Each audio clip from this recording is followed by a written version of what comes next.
Hi, మనం వచ్చేసి 10th standard Telangana government second language తీసుకున్నటువంటి వాళ్ళ కోసము ఇక్కడ ఉపవాచకం అనేది రామాయణం ఇవ్వడం జరిగింది. మన ఇతిహాసం అన్నమాట.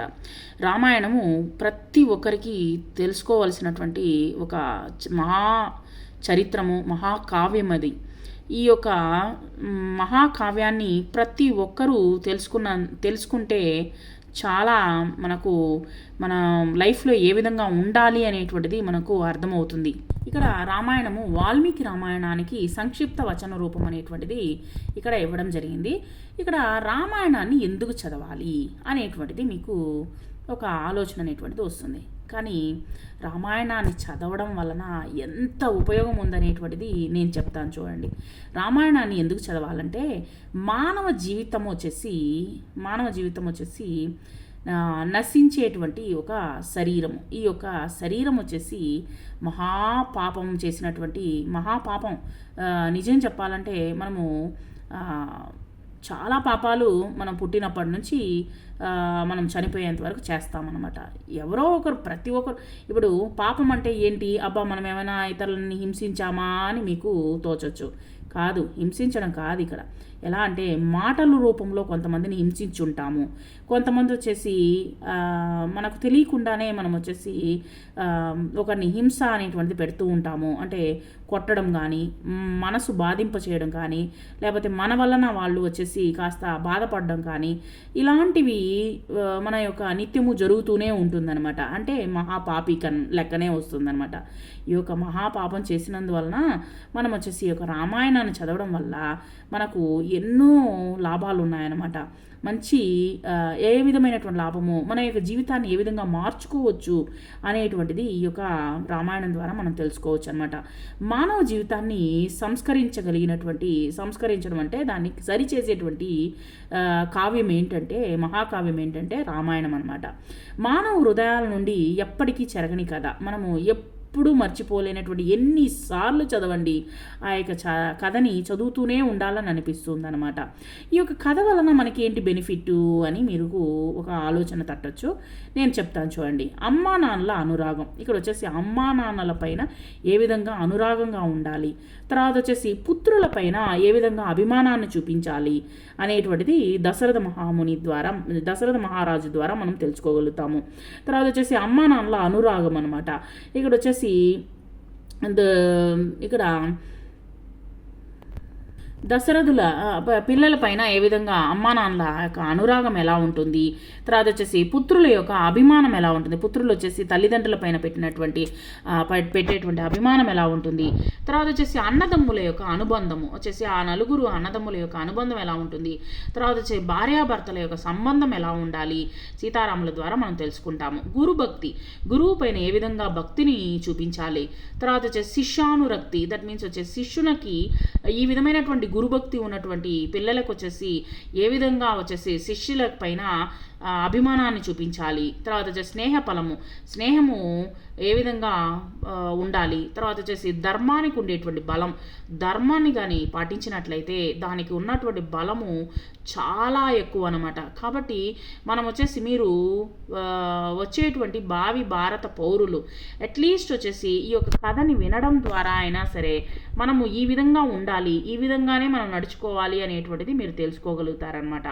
తర్వాత వచ్చేసి వినయంతో ఒదగడం, తర్వాత వచ్చి వినయం ఉండాలి, ఆ వినయంతో ఒదగడం అనమాట, ఒదిగి ఉండడము. తర్వాత వచ్చి వివేకంతో ఎదగడము. వివేకం అంటే ఆలోచన శక్తితో దానితో మనము ఏ విధంగా ఎదగాలి అనేటువంటిది ఈ యొక్క రామాయణం ద్వారా తెలుసుకోగలుగుతాము.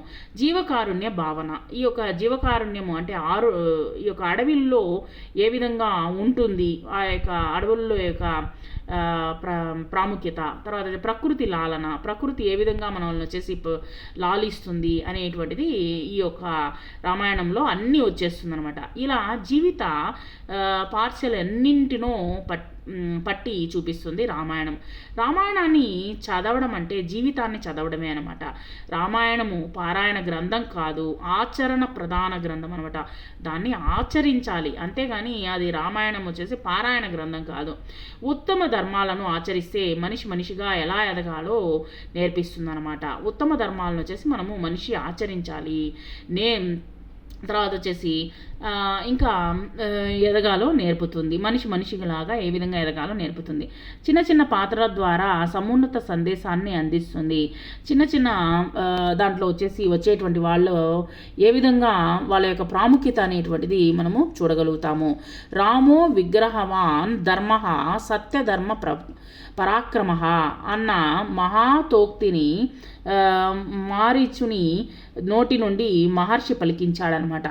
రాముని వంటి ఆదర్శమూర్తి, రామాయణం వంటి ఆదర్శ కావ్యము నభూతో భవిష్యత్ అంటే మనిషి ఉన్నంత కాలము, మనం ఉండేటువంటి కాలం వరకు రామాయణం అనేటువంటిది ఉంటుంది. మీకు తెలుసో తెలీదో, మీరు కొన్ని మ్యూజియంల్లో కానీ మనం చూసినట్లయితే అమెరికాలో కానీ, నాకు తెలిసి అమెరికా నేను చూడలేదు, దోహా వచ్చేసి ఒక ఇస్లాం ఆచరణ కలిగినటువంటి ఒక దేశము అయినప్పటికీ, ఇస్లాం మతాన్ని ఆచరించేటువంటి ఒక దేశము అయినప్పటికీ మీరు కానీ మ్యూజియంలో కానీ చూసినట్లయితే మన యొక్క రామాయణ గ్రంథాన్ని అక్కడ మ్యూజియంలో పెట్టున్నారు.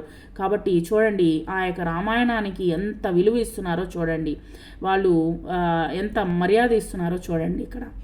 తర్వాత ప్రపంచ సాహిత్యంలోనే ఆది కావ్యము రామాయణం అనమాట. మొట్టమొదటి కావ్యమే రామాయణం. వాల్మీకి మహర్షి దాన్ని రచించి ఆది కవిగా కీర్తి పొందాడు. ఆయన ఆది కవి అని కూడా అంటారు.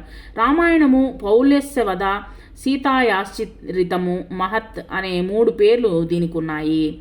6 ఖాండాల విభాగంతో 24,000 శ్లోకాలతో సంస్కృత భాషలో సాగినటువంటి రచన ఇది. దీన్ని తర్వాతి కాలంలో ఎన్నో రామాయణాలు వచ్చాయన్నమాట. మొట్టమొదటి రాసిందే వాల్మీకి.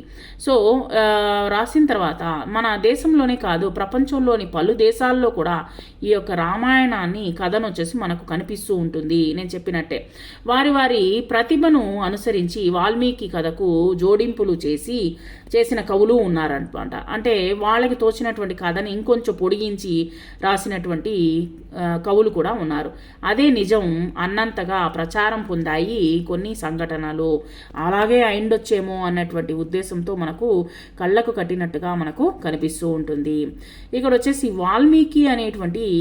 వాల్మీకి ఏ విధంగా రచించాడు అనేటువంటిది మనకు, వాల్మీకి అనేటువంటి వాడు వేటగాడనమాట.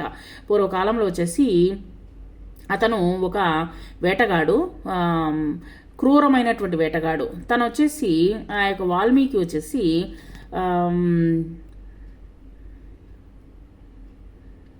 రామాయణాన్ని రచించడము జరిగిందనమాట. పూర్వం తను ఆ యొక్క వేటగాడిగా ఉండి తర్వాత అతను తపస్సు చేసి వాల్మీకి అనేటువంటి పేరుతో ప్రఖ్యాతి చెందాడు, కీర్తిని పొందాడనమాట వాల్మీకి.